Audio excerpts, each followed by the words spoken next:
So a lift and a breast augmentation with implants solve two different problems. Here's the difference. My name is Dr. Eric Barker, and I'm the plastic surgeon here at Peak Plastic Surgery Center. I customize in breast and body cosmetic surgery. So when talking with patients, many times they don't understand what is a breast lift or mastopexy and what does it correct. So a breast lift is basically trying to get the breast tissues back into their youthful position. So what this involves is lifting the nipple-areolar complex and readdressing and reforming the breast tissues around that to get a nice rounded, perky, youthful position. So I oftentimes receive the question of what is the difference between a breast lift or mastopexy and a breast reduction? So I like to use the analogy that all thumbs are fingers and not all fingers are thumbs. So all reductions are going to have the element of a breast lift involved. But a breast lift does not technically mean we're trying to reduce the breast size.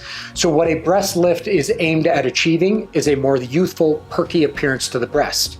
What a breast reduction is aimed at achieving is reduction in the breast weight to bring the breast smaller, but also into a more lifted, youthful, perky position. We're talking about a breast lift. Many patients are worried about, will it change my size? Or is it only aimed at changing my breast position? So if you are undergoing a breast lift, you are automatically going to either stay the same size or smaller. You will never increase the size of your breast because we are always going to remove at least a component of skin with the lift. It is not the same as a breast augmentation where we're trying to increase the size of your breast by placing a breast implant. So in discussing breast lifts with my patients, I always undergo a very in-depth process of giving them the expectations of results. When discussing if they need a breast lift alone or if they need to combine that breast lift with an augmentation, it basically comes down to the fact of, do they hope to achieve a more full, larger contoured breast at the end of the surgery? Or do they just want a more youthful, perky appearance to their breast? If they're looking for an increase in size, we may need to increase the size with a breast augmentation in addition to the lift. If they're only hoping to achieve an improvement in position, a breast lift alone may achieve those results wonderfully. So in discussing what causes breast sagging, this is a very, very broad question that has many answers, but when you think about it, sagging of the breast tissue is going to come with age because gravity will always win. Your skin is always going to decrease in its elasticity, which leads to sagging, but also comes into multiple other factors of weight gain, weight loss, pregnancy when the breasts get larger and then decrease. So when we talk about breast sagging, it is a multifactorial explanation, meaning many things can cause it, but each patient is going to have a different amount of breast sag depending on their tissues. So when discussing the individual scarring locations for each individual patient's breast lift, you need to understand what technique is needing to be used. Breast lifts can go anywhere from only needing to lift the nipple-areolar complex very mildly. That can be just a circumareolar or a donut mastopexy where the incision is just around the areola itself. Some need a small lift, but with some skin removal, this can be the lollipop incision, which is around the areola and down the center of the lower breast. Larger breast lifts need to incorporate a large amount of skin removal, which will include a scar that typically will be around the areola, down the center of the bottom of the breast, and underneath the breast, which is called the anchor incision. Each patient is different, so I will give you that expectation prior to the surgery so you understand where your scars will be.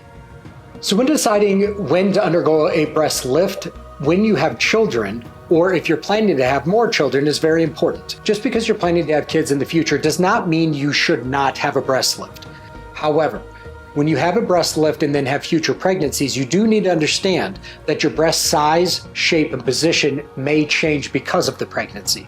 So when deciding if you want to have the breast lift done before or after you're done having children, you need to understand expectations and realistic positioning of your breasts with both.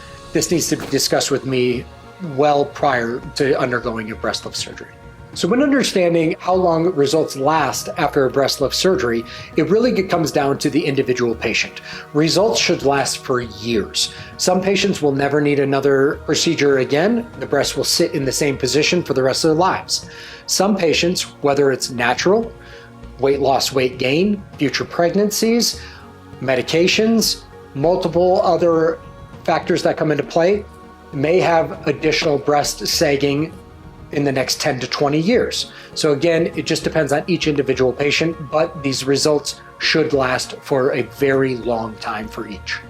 So when deciding if a patient is a candidate for a breast lift alone, or if a breast augmentation is enough by itself, it really depends on the individual patient. So during the consultation process and during the exam, I'll discuss the position of your breasts, the quality of the breast tissue and skin, and the result expectations with each patient so that they understand that a breast aug may be enough for a small lift with improvement of shape and size, if you need a combination of a breast augmentation with a lift, or if a breast lift alone will achieve the results that you're hoping for.